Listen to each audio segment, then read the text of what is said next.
Hi, Alistair Carmichael, MP for Orkney and Shetland here, joining Esther briefly here today to mark the year.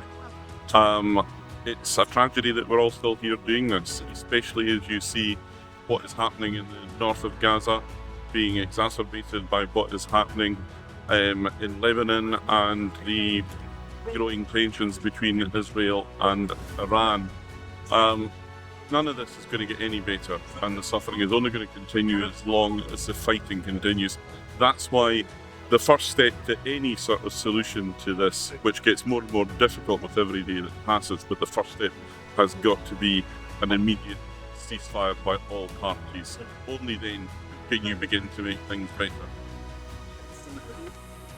I guess, a year on for when we started these vigils, and me and Gaia have been along it as many as we can make it, and there's always been a bit of hope there, and expectation that we're gonna have some better news at some point. But in reality, what we're seeing now is an escalation of the armed conflict, and Israel attacking multiple countries, and it's not looking very positive at all, and you just have the feeling that some sort of armed embargo, just taking that out of the whole equation is the only way that you're going to stop that, because no matter what kind of diplomatic noises are being made by Western countries, it seems to be all going one way.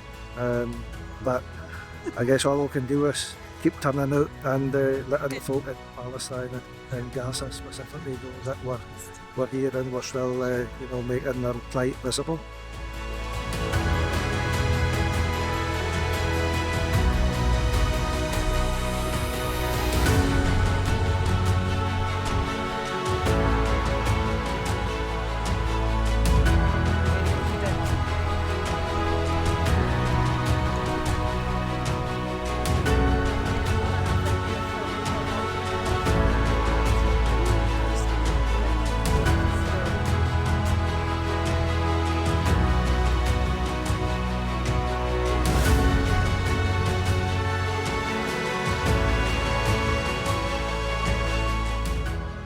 While shopping or passing through this area, I noticed people holding signs, "Free Gaza," the people of Palestine. And I'm about anything freeing any person, regardless of what color, nationality, or whatever struggle they might be facing.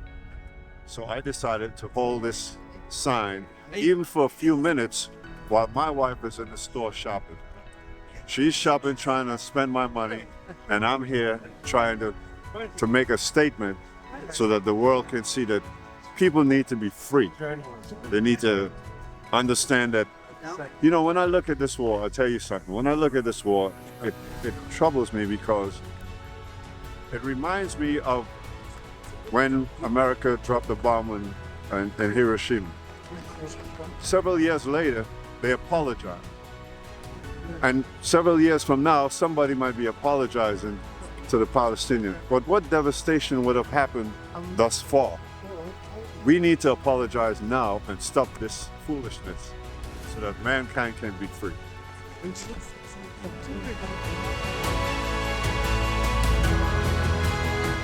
Wow, how amazing. These people in Orkney are standing out here on this cold, breezy day, trying to make a difference, saying we care. It matters that we use our voices to express our discontent with what is going on in Gaza.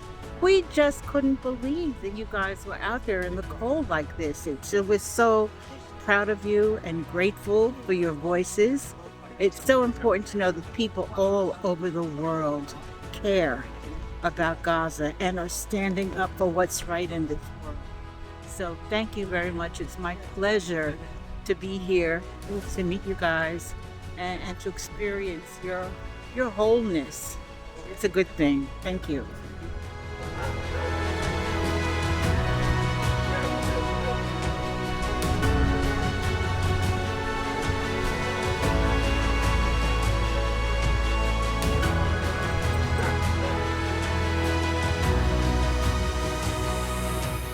you so much for coming out on a cold and windy day today.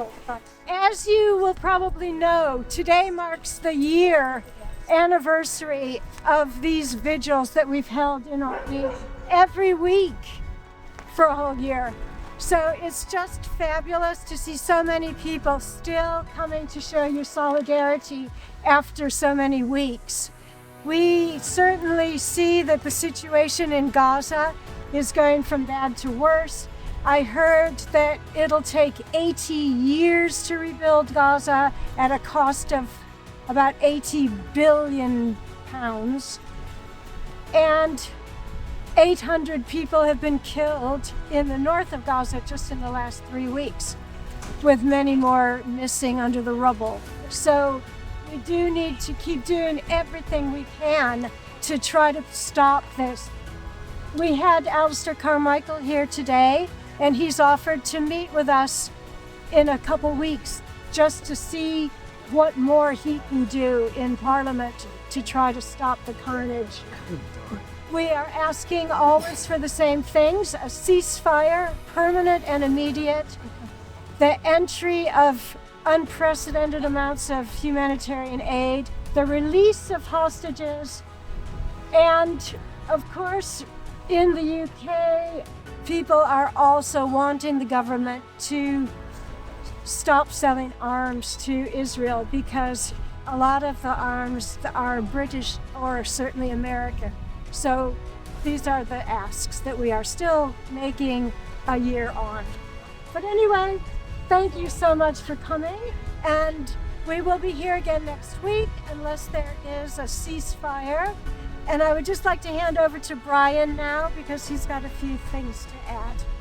As usual, I've got Zaytoon, Palestinian olive oil and dates, but because of the wind of the imminent rain, I'll go across into the town hall foyer and do it there.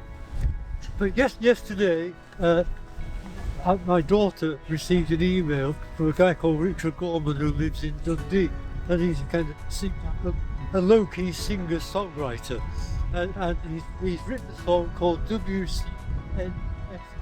I'll tell you what that means in a minute.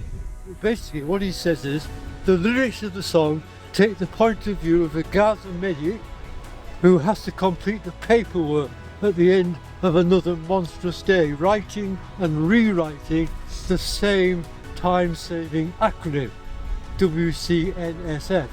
Wounded child, no surviving family. Now, Richard has said, because I know him personally, he said he'd like us to use this song any way we can to raise money for Gaza. So the committee obviously will need to talk about the best way of doing that. And it seemed to me that Hope and Play will be a very suitable venue for that. But we need to work out how best to do it, not just locally, but more nationally, so that people can sort of get this right and help the restoration of things as well. Now also, as well as selling the olive oil and dates over there, I've got my computer there. If anyone would like to go over there and listen to this song, you can do that immediately when we break up. Great. All right, thank you. Great, thank you. I'd just like to say a special thank you to Nathan, who baked that beautiful amnesty cake for us. So thank you, and for Kate for arranging it. And just again, it means so much to everyone that knows about our vigils. We've had people today off the cruise liners from the United States who were thrilled to see us here. They were reading all the names of people that have been killed in the last year. There's certainly thousands and thousands. I mean, I think at least twice the number of people in Orkney have been killed in Gaza alone. So the numbers are just staggering. And even more than that have been injured. So once again, thank you everyone so much for coming. And I can take up your posters again and hopefully see you next week if we're still having to meet like this.